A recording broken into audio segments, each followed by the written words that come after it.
देश की छवि अंतर्राष्ट्रीय स्तर पर उजागर करने वाले विकास पुरुष भारत के प्रधानमंत्री माननीय श्री नरेंद्र मोदी जी से मैं आग्रह करती हूं कि आज के इस अत्यंत आनंद के तथा महत्वपूर्ण अवसर पर अपनी ओजस्वी वाणी तथा बहुमोल विचारों से हमें उपकृत करें।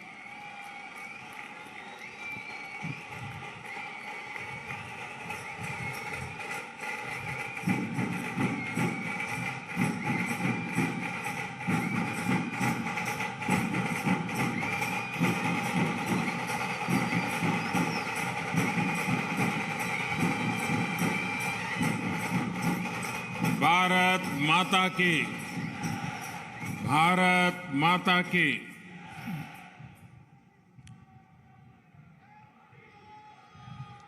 मुंबईतील माझ्या सर्व बंधू आणि भगिनींना माझा नमस्कार।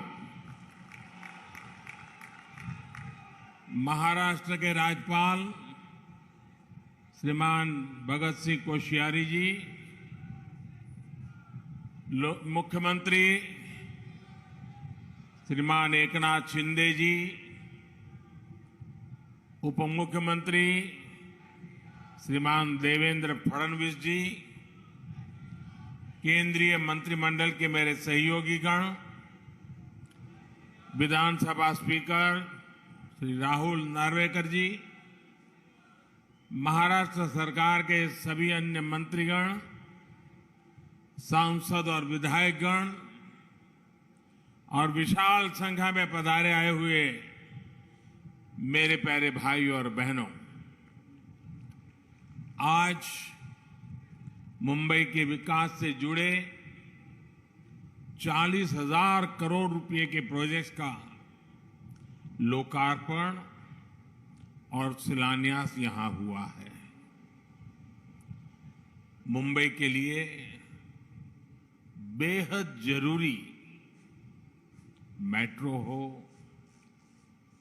छत्रपति शिवाजी टर्मिनस के आधुनिकीकरण का काम हो, सड़कों में सुधार का बहुत बड़ा प्रोजेक्ट हो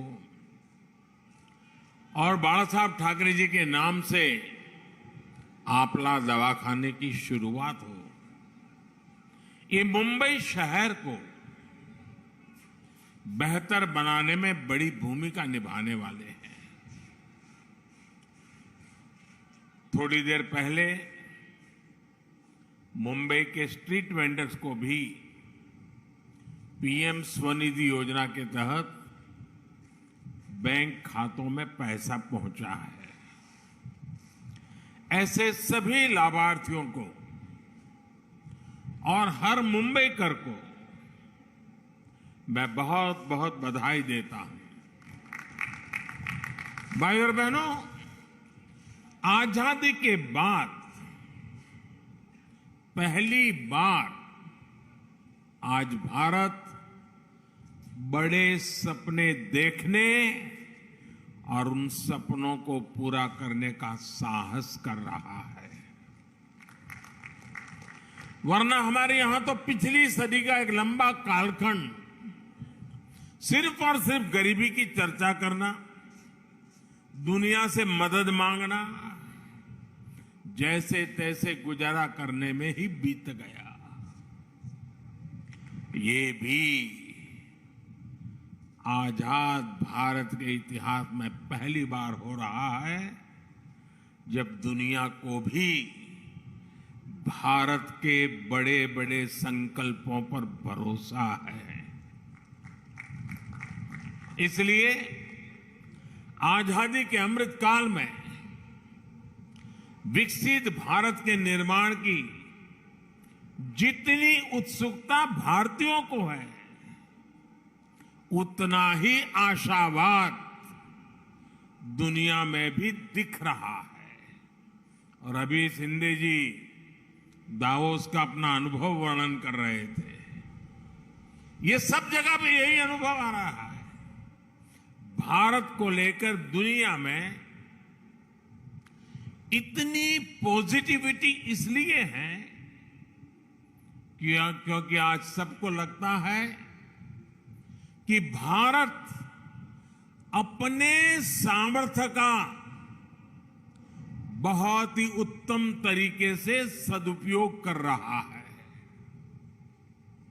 आज हर किसी को लग रहा है कि भारत वो कर रहा है जो तेज विकास के लिए, समृद्धि के लिए बहुत आवश्यक है। आज भारत अभूतपूर्व आत्मविश्वास से भरा हुआ है। छत्रपति शिवाजी महाराज की प्रेरणा से स्वराज और सुराज की भावना आज के हिंदुस्तान में डबल इंजन सरकार में प्रबल रूप से प्रकट होती है। भाई और बहनों, हमने वो समय देखा है जब गरीब के कल्याण के पैसे घोटालों की भेंट चढ़ जाते थे।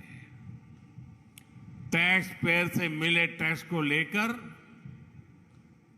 संवेदनशीलता का नामो निशान नहीं था। इसका नुकसान करोड़ों करोड़ों देशवासियों को उठाना पड़ा। बीते 8 वर्षों में हमने इस अप्रोच को बदला है। आज भारत फ्यूचरिस्टिक सोच और मॉडर्न अप्रोच के साथ अपने फिजिकल और सोशल इंफ्रास्ट्रक्चर पर खर्च कर रहा है। आज देश में एक तरफ घर, टॉयलेट, बिजली, पानी, कुकिंग गैस, मुफ्त इलाज, medical college, AIIMS, IIT, IIM जैसी सुविधाओं का तेज गति से निर्माण हो रहा है। वहीं दूसरी तरफ आधुनिक कनेक्टिविटी पर भी उतना ही जोर है। जिस प्रकार के आधुनिक इंफ्रास्ट्रक्चर की कभी कल्पना होती थी, आज वैसा इंफ्रास्ट्रक्चर देश में बन रहा है। यानी देश में आज की जरूरत और भविष्य में समृद्धि की संभावनाओं दोनों पर एक साथ काम चल रहा है। दुनिया की बड़ी बड़ी अर्थव्यवस्थाएं आज बेहाल है, लेकिन ऐसे मुश्किल समय में भी भारत 80 करोड़ से अधिक देशवासियों को मुफ्त राशन देकर के कभी भी उनके घर का चूल्हा बुझने नहीं देता है। ऐसे माहौल में भी भारत इंफ्रास्ट्रक्चर के निर्माण पर अभूतपूर्व निवेश कर रहा है। ये आज के भारत की प्रतिबद्धता को दिखाता है। विकसित भारत के हमारे संकल्प का प्रतिबिंब है। भाइयों और बहनों, विकसित भारत के निर्माण में हमारे शहरों की भूमिका सबसे अहम है। इसमें भी अगर हम महाराष्ट्र की बात करें तो आने वाले 25 वर्षों में राज्य के अनेक शहर भारत की ग्रोथ को गति देने वाले हैं। इसलिए मुंबई को भविष्य के लिए भी तैयार करना ये डबल इंजन सरकार की प्राथमिकता है। हमारी ये प्रतिबद्धता मुंबई में मेट्रो नेटवर्क के विस्तार में भी दिखती है। 2014 तक मुंबई में सिर्फ 10-11 किलोमीटर तक मेट्रो चलती थी। जैसे ही आपने डबल इंजन सरकार बनाई, वैसे ही इसका तेजी से विस्तार हुआ है। कुछ समय के लिए काम धीमा जरूर हुआ, लेकिन शिंदे जी और देवेंद्र जी की जोड़ी के आते ही अब फिर तेजी से काम होने लगा है। मुंबई में 300 किलोमीटर के नेटवर्क की तरफ हम तेज गति से आगे बढ़ रहे हैं। साथियों, आज देश भर में रेलवे को आधुनिक बनाने के लिए मिशन मोड पर काम चल रहा है। मुंबई लोकल और महाराष्ट्र की रेल कनेक्टिविटी को भी इससे फायदा हो रहा है। डबल इंजन सरकार सामान्य मानवी को भी वही आधुनिक सुविधा, वही साफ सफाई, उसी तेज रफ्तार का अनुभव देना चाहती है जो कभी साधन संपन्न लोगों को ही मिलती थी। इसलिए आज रेलवे स्टेशनों को भी एयरपोर्ट की तरह ही विकसित किया जा रहा है। अब देश के सबसे पुराने रेलवे स्टेशनों में से एक छत्रपति शिवाजी महाराज टर्मिनस का भी कायाकल्प होने जा रहा है। हमारी ये धरोहर अब 21वीं सदी के भारत की शान के रूप में भी विकसित होने जा रहा है।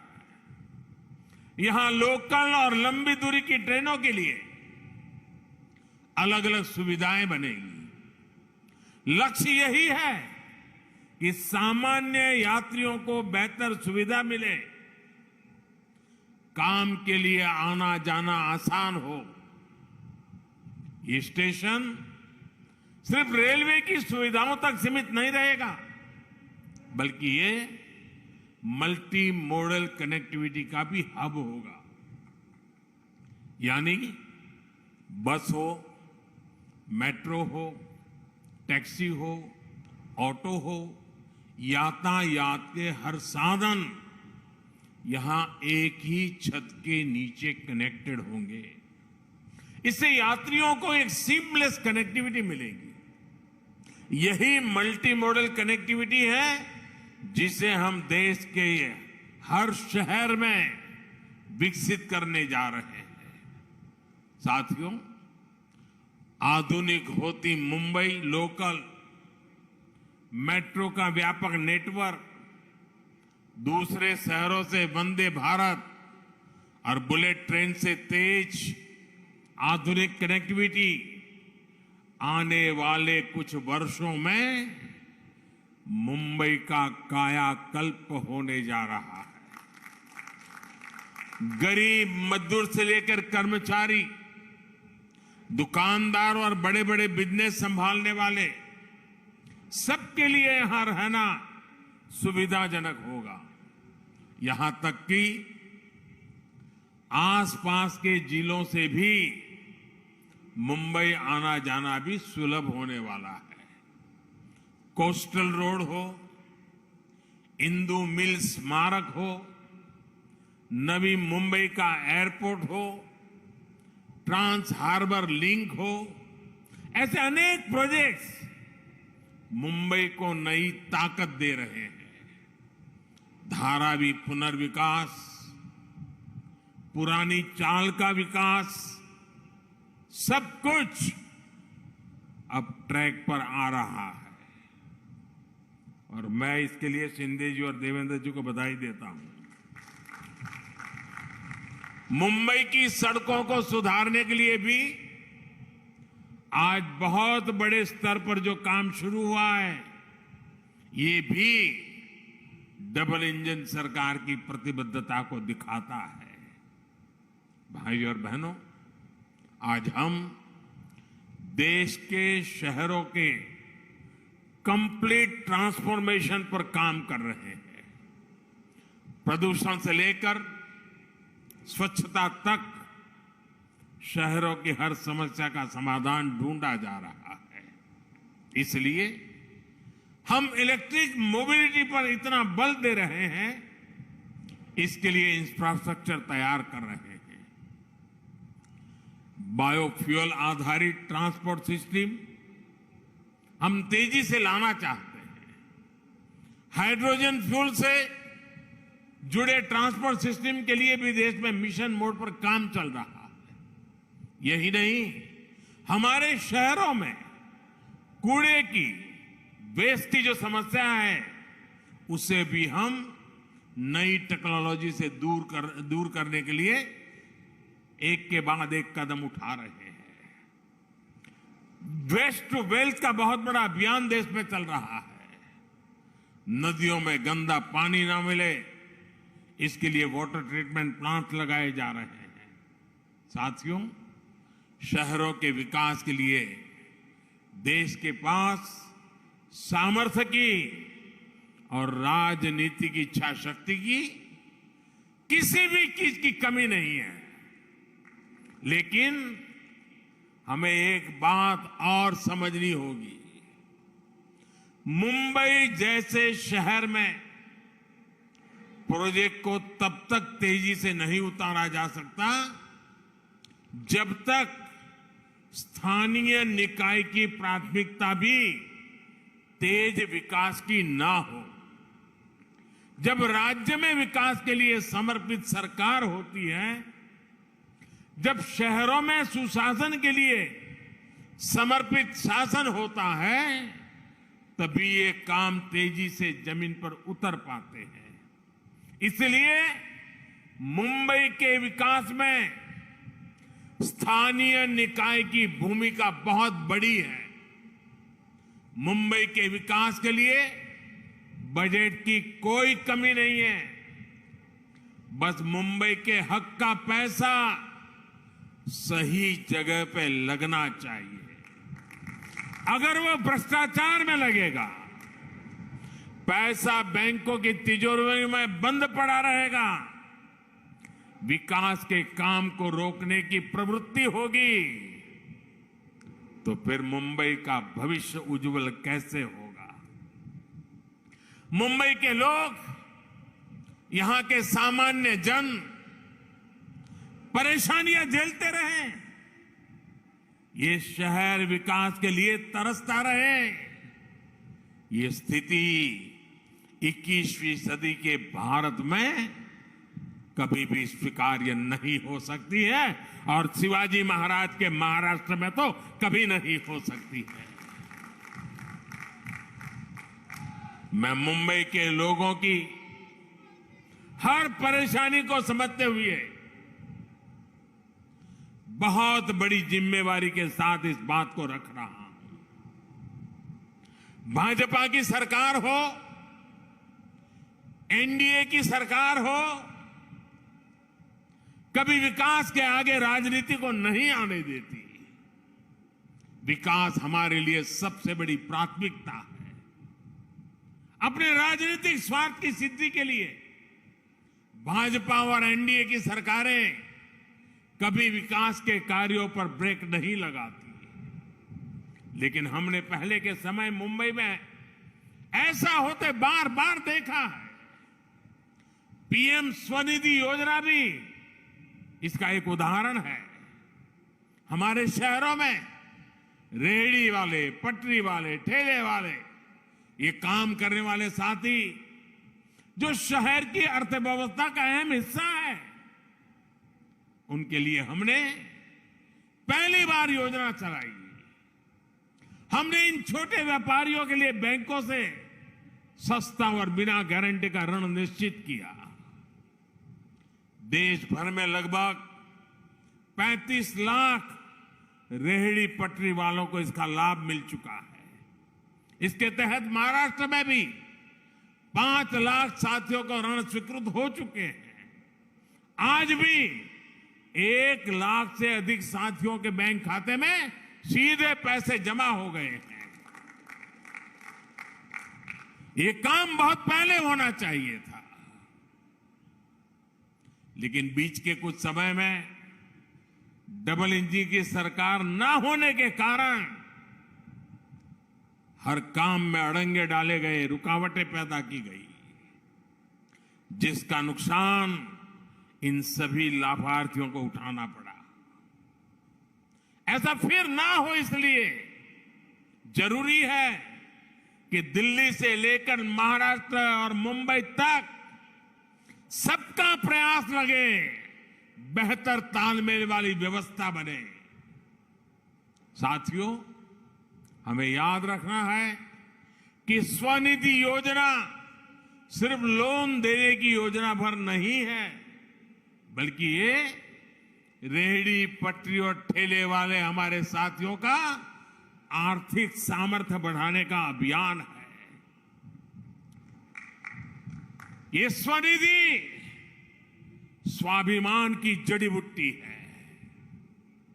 मुझे बताया गया है कि स्वनिधि के लाभार्थियों को डिजिटल लेन देन की ट्रेनिंग के लिए मुंबई में 350 कैंप लगाए गए, जिसके चलते हमारे रेहड़ी पटरी वाले हजारों साथी डिजिटल लेन देन शुरू कर चुके हैं।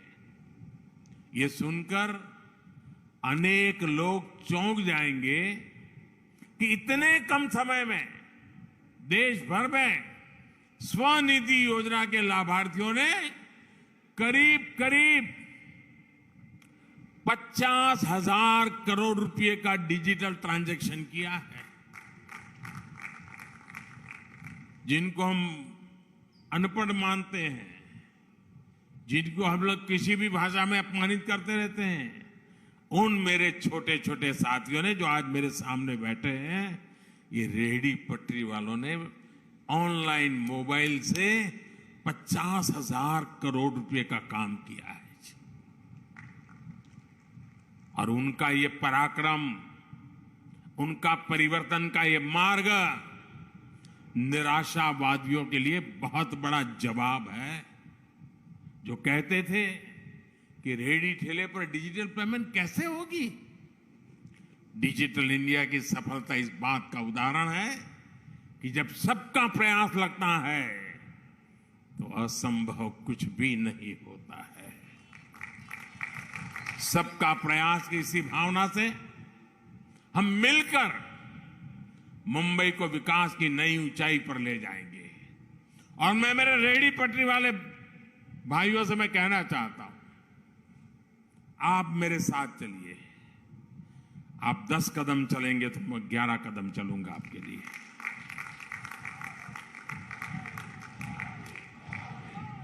मैं ये इसलिए कह रहा हूं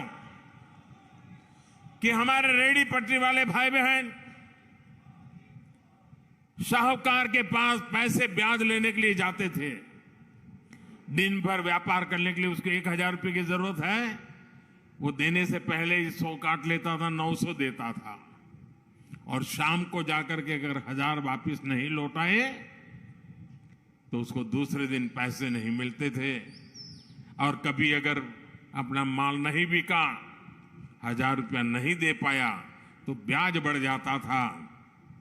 रात को बच्चे भूखे सोते थे। इन सब मुसीबतों से आपको बचाने के लिए स्वनिधि योजना है। और साथियों, जितना ज्यादा आप डिजिटल उपयोग करोगे, थोक में लेने जाओगे, उसको भी डिजिटल पेमेंट करो।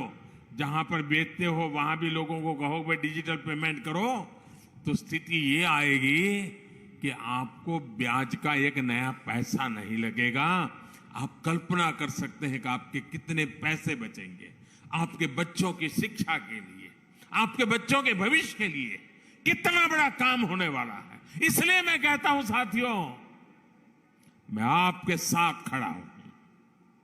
आप 10 कदम चले, मैं 11 चलने के लिए तैयार हूं, वादा करने आया हूं।